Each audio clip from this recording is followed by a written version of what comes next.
नमस्कार दोस्तों, मैं श्रवण कुमार और आप देख रहे मेरे यूट्यूब चैनल संसार पीसीएस। आज हम एक सफर पर चलेंगे।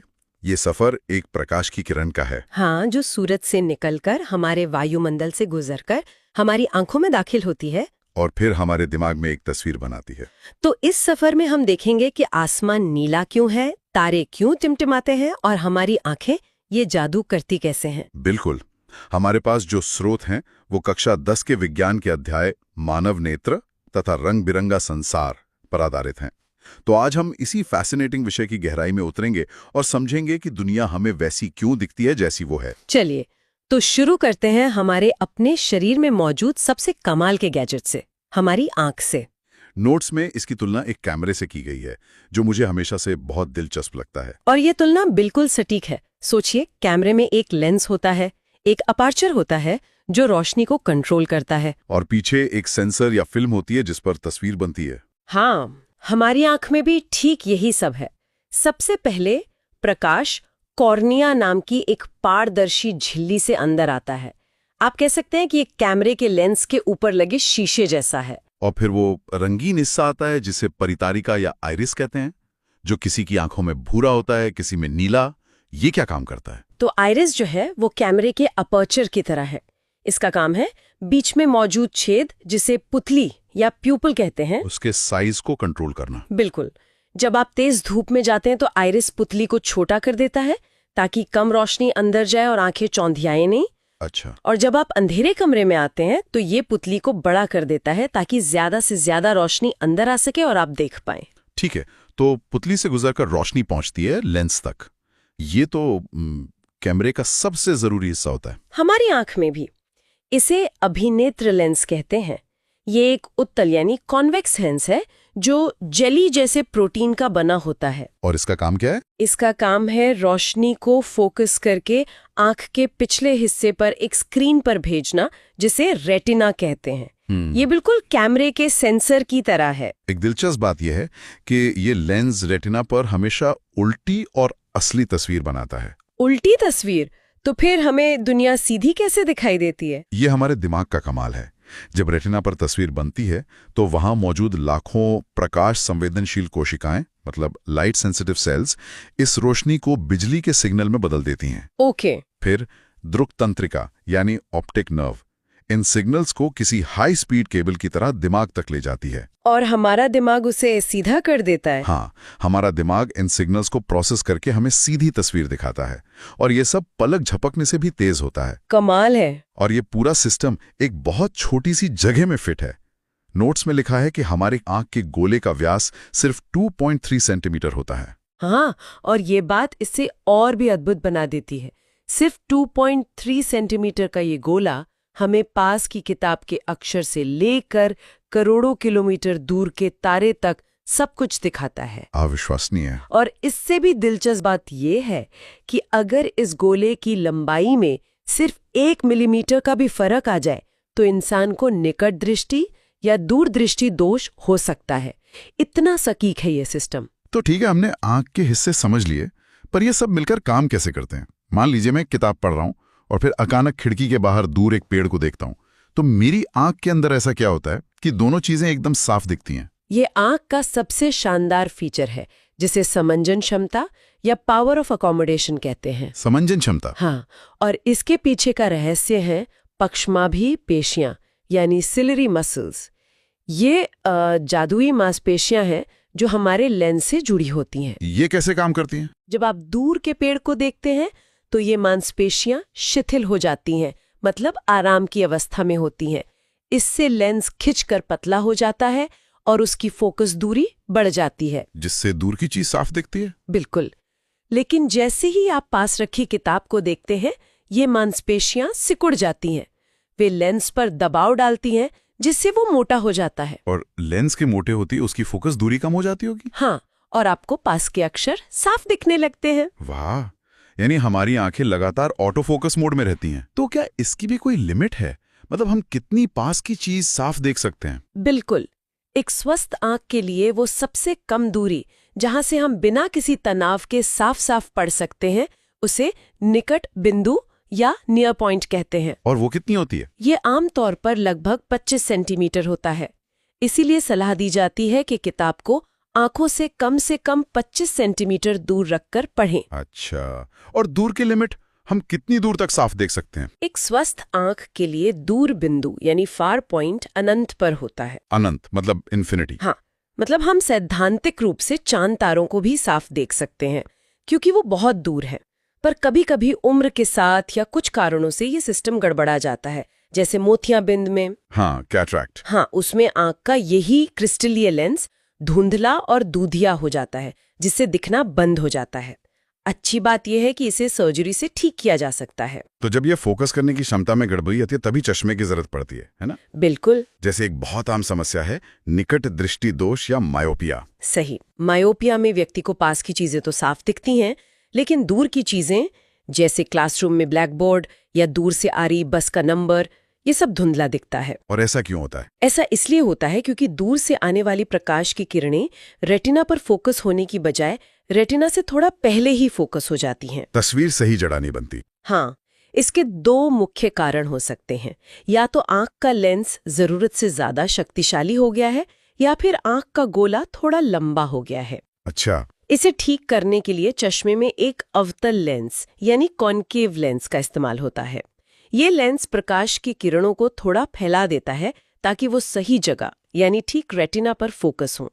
और इसका ठीक उल्टा होता है दीर्घ दृष्टि दोष या हाइपरमेट्रोपिया में। एकदम सही। इसमें दूर की चीजें तो साफ दिखती हैं, पर पास की चीजें जैसे किताब पढ़ना या सुई में धागा डालना मुश्किल हो जाता है। यहाँ क्या दिक्कत होती है? यहाँ दिक्कत ये है कि पास की वस्तु से आने वाली किरणें रेटिना के पीछे फोकस होती हैं। इसका कारण होता है आंख के गोले का छोटा हो जाना या लेंस की फोकस करने की क्षमता का कम हो जाना। तो इसे ठीक करने के लिए उत्तल यानी कॉन्वेक्स लेंस का चश्मा लगता होगा। बिल्कुल। उत्तल लेंस प्रकाश की किरणों को सिकोड़कर थोड़ा जल्दी फोकस करवाता है ताकि तस्वीर रेटिना के पीछे नहीं बल्कि ठीक उसके ऊपर बने। एक और समस्या है जो अक्सर बढ़ती उम्र के साथ होती है, जिसे जरा दूरदृष्टिता या प्रेसबायोपिया कहते हैं। ये क्या है? इसमें उम्र बढ़ने के साथ हमारी पक्षमाभी पेशियां कमजोर हो जाती हैं और लेंस का लचीलापन भी कम हो जाता है। नतीजा ये होता है कि आंख की ऑटो फोकस करने की क्षमता मतलब समंजन क्षमता घट जाती है और पास का दिखना कम हो जाता है। मैंने देखा है कि कई बुजुर्ग लोग अखबार को आंखों से बहुत दूर रखकर पढ़ते हैं। हाँ बिल्कुल। और कुछ लोगों के चश्मे में 2 तरह के लेंस लगे होते हैं। Bifocal lens. जी, उन्हें द्विफोकसी या बाइफोकल लेंस कहते हैं। ये प्रेसबायोपिया का ही इलाज है।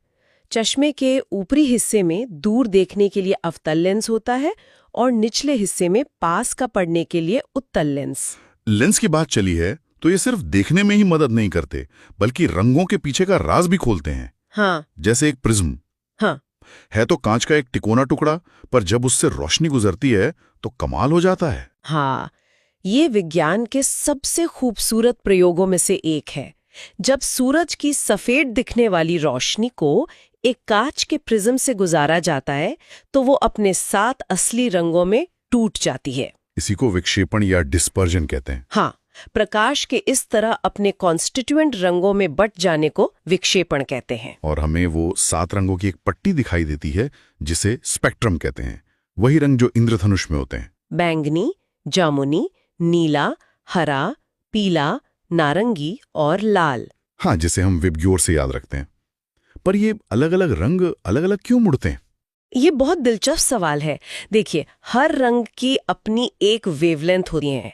प्रिज्म से गुजरते समय लाल रंग, जिसकी वेवलेंथ सबसे ज्यादा होती है, वो सबसे कम मुड़ता है। ओके। और बैंगनी रंग, जिसकी वेवलेंथ सबसे कम होती है, वो सबसे ज्यादा मुड़ता है। इसी अलग अलग झुकाव की वजह से हमें सारे रंग अलग अलग दिखाई देते हैं। अगर प्रिज्म ऐसा कर सकता है तो क्या प्रकृति में भी ऐसा ही कुछ होता है? क्या इंद्रधनुष भी इसी सिद्धांत पर बनता है? बिल्कुल। इंद्रधनुष दरअसल प्रकृति का अपना स्पेक्ट्रम है। बारिश के बाद हवा में पानी की जो लाखों छोटी छोटी बूंदें तैर रही होती हैं, वो सब एक छोटे प्रिज्म की तरह काम करती हैं। तो इंद्रधनुष बनने की पूरी प्रक्रिया क्या है? मतलब होता क्या है बूंद के अंदर? जब सूरज की रोशनी इन पानी की बूंदों में घुसती है तो सबसे पहले वो अपवर्तित होती है यानी रिफ्रैक्ट होती है और अपने 7 रंगों में टूट जाती है। ठीक प्रिज्म की तरह। हाँ, फिर ये रंगीन किरणें बूंद के अंदर पिछली सतह से टकराकर आंतरिक परावर्तित होती हैं, मतलब इंटरनली रिफ्लेक्टेड। और आखिर में जब ये किरणें बूंद से बाहर निकलती हैं तो एक बार फिर अपवर्तित होती हैं। इन तीनों प्रक्रियाओं के बाद हमें आसमान में 7 रंगों का इंद्रधनुष दिखाई देता है। अच्छा, इसीलिए इंद्रधनुष हमेशा बारिश के बाद और सूरज के निकलने पर ही दिखता है, और शायद इसीलिए वो हमेशा सूरज की उल्टी दिशा में होता है। एकदम सही पकड़ा। आपको इंद्रधनुष देखने के लिए हमेशा अपनी पीठ सूरज की तरफ रखनी होगी। लेकिन हमारा वायुमंडल सिर्फ इंद्रधनुष ही नहीं दिखाता, वो और भी कई ऑप्टिकल जादू करता है। जैसे कि तारों का टिमटिमाना। मुझे तो लगता था कि तारे सच में टिमटिमाते हैं। नहीं, ये भी हमारे वायुमंडल का ही एक भ्रम है। इसे वायुमंडलीय अपवर्तन कहते हैं। अच्छा। तारों से आने वाली रोशनी जब धरती के वायुमंडल में प्रवेश करती है तो उसे हवा की अलग अलग परतों से गुजरना पड़ता है। इन परतों का तापमान और घनत्व अलग अलग होता है, जिससे रोशनी मुड़ती रहती है। हाँ, इस वजह से रोशनी लगातार अपना रास्ता बदलती और मुड़ती रहती है। जब ये मुड़ती हुई रोशनी हमारी आंखों तक पहुंचती है तो हमें लगता है कि तारा टिमटिमा रहा है। अगर तारे टिमटिमाते हैं तो फिर ग्रह क्यों नहीं टिमटिमाते? जैसे शुक्र या बृहस्पति तो एकदम स्थिर दिखते हैं। बहुत अच्छा सवाल है। ऐसा इसलिए क्योंकि ग्रह तारों के मुकाबले धरती के बहुत पास है। वो हमें एक बिंदु की तरह नहीं बल्कि प्रकाश के एक छोटे से डिस्क की तरह दिखते हैं। ओह, तो वायुमंडल से होने वाले बदलाव औसत होकर खत्म हो जाते हैं और वो हमें टिमटिमाते हुए नहीं लगते। और मैंने सुना है कि इसी वायुमंडलीय अपवर्तन की वजह से हमें सूरज उगने से थोड़ा पहले और डूबने के थोड़ा बाद तक दिखता रहता है। हाँ, ये भी सच है। जब सूरज असल में क्षितिज मतलब होराइजन से नीचे होता है तब भी उसकी किरणें वायुमंडल के कारण मुड़कर हमारी आंखों तक पहुंच जाती हैं। तो कितना फर्क पड़ता है इससे? हमें सूर्योदय लगभग 2 मिनट पहले और सूर्यास्त लगभग 2 मिनट बाद तक दिखाई देता है। मतलब दिन लगभग 4 मिनट लंबा हो जाता है। वाह। अब आते हैं सबसे बड़े सवाल पर। प्रकाश के इस सफर में आसमान का रंग नीला क्यों होता है? इसका जवाब एक दूसरी घटना में छिपा है जिसे प्रकाश का प्रकीर्णन या स्कैटरिंग ऑफ लाइट कहते हैं। Scattering of light? हाँ, हमारे वायुमंडल में धूल, धुएं और गैसों के बहुत छोटे छोटे कण मौजूद हैं। जब सूरज की रोशनी इन कणों से टकराती है तो ये कण रोशनी को चारों दिशाओं में बिखेर देते हैं। तो इस बिखरने की प्रक्रिया से आसमान नीला कैसे हो जाता है? बात यह है कि हवा के ये सूक्ष्म कण कम वेवलेंथ वाले नीले और बैंगनी रंग को ज्यादा वेवलेंथ वाले लाल और पीले रंग की तुलना में कहीं ज्यादा ताकत से बिखेरते हैं। अच्छा, तो नीला रंग सबसे ज्यादा बिखरता है। हाँ, तो जब हम दिन में ऊपर देखते हैं तो चारों तरफ से ये बिखरा हुआ नीला प्रकाश ही हमारी आंखों में पहुंचता है और हमें पूरा आसमान नीला दिखाई देता है। ये तो बहुत दिलचस्प है।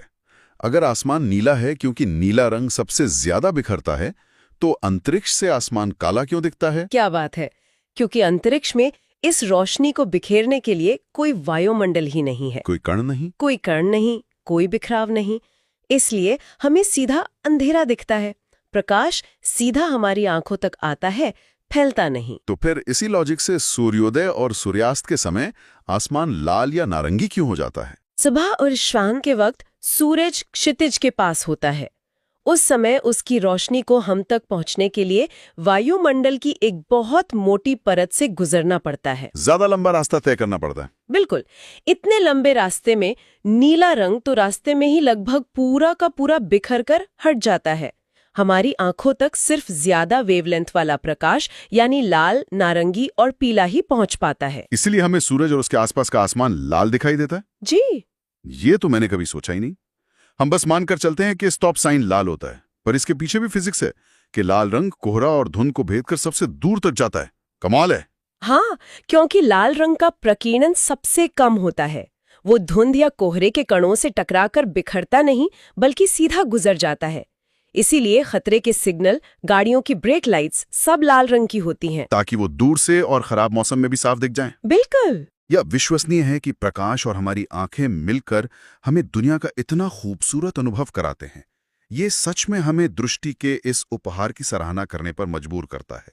बिल्कुल, और इसी सराहना से एक बहुत ही नेक विचार जुड़ा है, नेत्रदान का। आई डोनेशन। हाँ, हमारी मृत्यु के बाद भी हमारी आंखें किसी और के जीवन में रोशनी ला सकती हैं। इसके बारे में कुछ जरूरी बातें क्या हैं जो हमारे श्रोताओं को पता होनी चाहिए? सबसे जरूरी बात यह है कि किसी भी उम्र का व्यक्ति, चाहे वो चश्मा पहनता हो या उसका मोतियाबिंद का ऑपरेशन ही क्यों ना हुआ हो, वो नेत्र दान कर सकता है। और प्रक्रिया क्या है? मृत्यु के 4 से 6 घंटे के अंदर आंखें निकाल ली जानी चाहिए। इसलिए जरूरी है कि परिवार वाले तुरंत नजदीकी आई बैंक को सूचित करें। और क्या कोई ऐसी स्थिति भी है जिसमें कोई नेत्रदान नहीं कर सकता? हाँ, कुछ संक्रामक रोग जैसे एड्स, हेपेटाइटिस बी या सी या रेबीज से पीड़ित व्यक्ति नेत्रदान नहीं कर सकते, ताकि बीमारी फैलने का खतरा ना हो। समझ गया। लेकिन ज्यादातर लोग इसके लिए योग्य होते हैं। और सबसे अच्छी बात यह है कि दान की गई आंखों का एक जोड़ा कॉर्निया की अंधता से जूझ रहे 4 लोगों तक को दृष्टि दे सकता है। ये तो सच में एक महादान है। आज हमने सूरज की एक किरण का पीछा करते हुए पूरे ब्रह्मांड की सैर कर ली। हमने देखा कि कैसे वो किरण आसमान को नीला करती है, इंद्रधनुष बनाती है और फिर हमारी 2.3 सेंटीमीटर की आंख में घुसकर हमें ये सब देखने लायक बनाती है। बिल्कुल, ये हमें याद दिलाता है कि विज्ञान सिर्फ किताबों में नहीं है, वो हमारे चारों तरफ हर पल घट रहा है। तो जाते जाते हमारे श्रोताओं के लिए सोचने वाली कोई बात? जरूर। आज हमने बात की कि हमें दुनिया कैसी दिखती है, पर कभी ये सोचिए कि अगर हमारी आंखें इंसानों की तरह नहीं बल्कि किसी मधुमक्खी की तरह होती। मधुमक्खियां पराबैंगनी यानी अल्ट्रावायलेट प्रकाश देख सकती हैं जो हम नहीं देख सकते।